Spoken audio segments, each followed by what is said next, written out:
Father went to Galen with a lawyer and a physician and an architect to oversee the refurbishing of the mansion for Eliza and me, and the hiring of the servants and Dr. Mott. Mother remained here in Manhattan, in their townhouse in Turtle Bay. Turtles in great profusion, incidentally, have returned to Turtle Bay. Vera Chipmunk 5 Zappa's slaves like to catch them for soup. Hi-ho. It was one of the few occasions, except for Father's death, when Mother and Father were separated for more than a day or two. And Father wrote a graceful letter to Mother from Vermont, which I found in Mother's bedside table after Mother died. It may have been the whole of their correspondence by mail. Quote, "My dearest Tish," he wrote, "our children will be very happy here. We can be proud. Our architect can be proud. The workmen can be proud.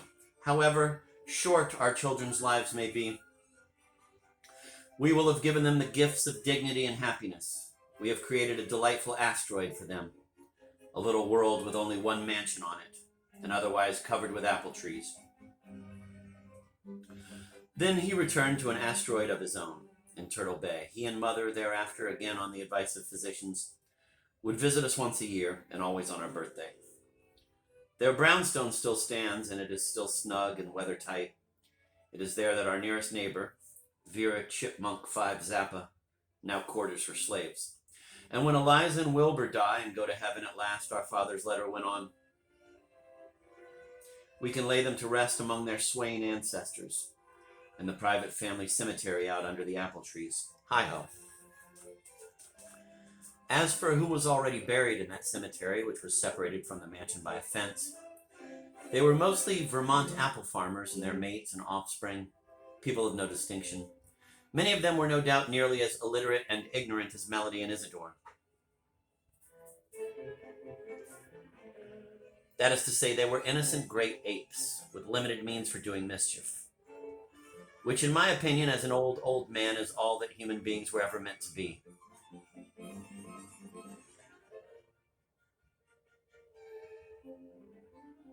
Many of the tombstones in the cemetery had sunk out of sight or capsized. Weather had dimmed the epitaphs of those which still stood. But there was one tremendous monument with thick granite walls, a slate roof, and great doors, which would clearly last past Judgment Day. It was the mausoleum of the founder of the family's fortune and the builder of our mansion, Professor Elihu Roosevelt Swain. Professor Swain was by far the most intelligent of all our known ancestors. I would say Rockefellers, DuPonts, Mellons, Vanderbilts, Dodges, and all. He took a degree from the Massachusetts Institute of Technology at the age of 18 and went on to set up the Department of Civil Engineering at Cornell University at the age of 22. By that time, he already had several important patents on railroad bridges and safety devices, which alone would soon have made him a millionaire. But he was not content. So he created the Swain Bridge Company, which designed and supervised the construction of half the railroad bridges in the entire planet.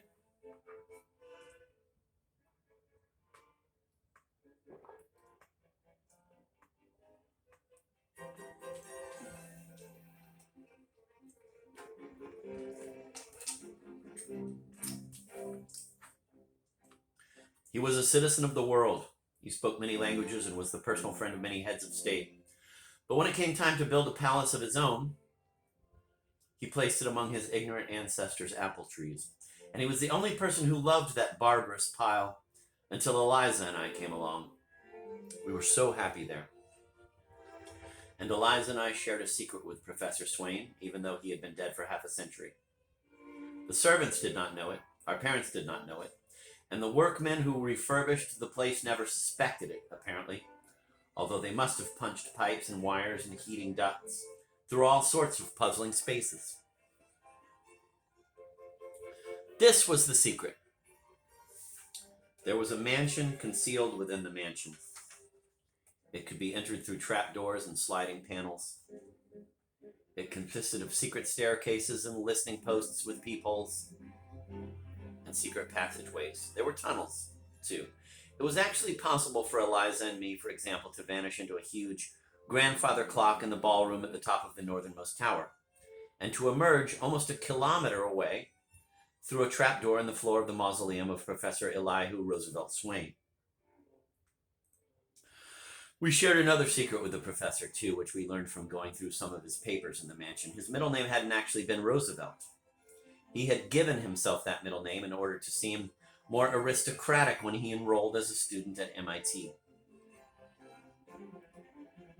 His name on his baptismal certificate was Elihu Witherspoon Swain.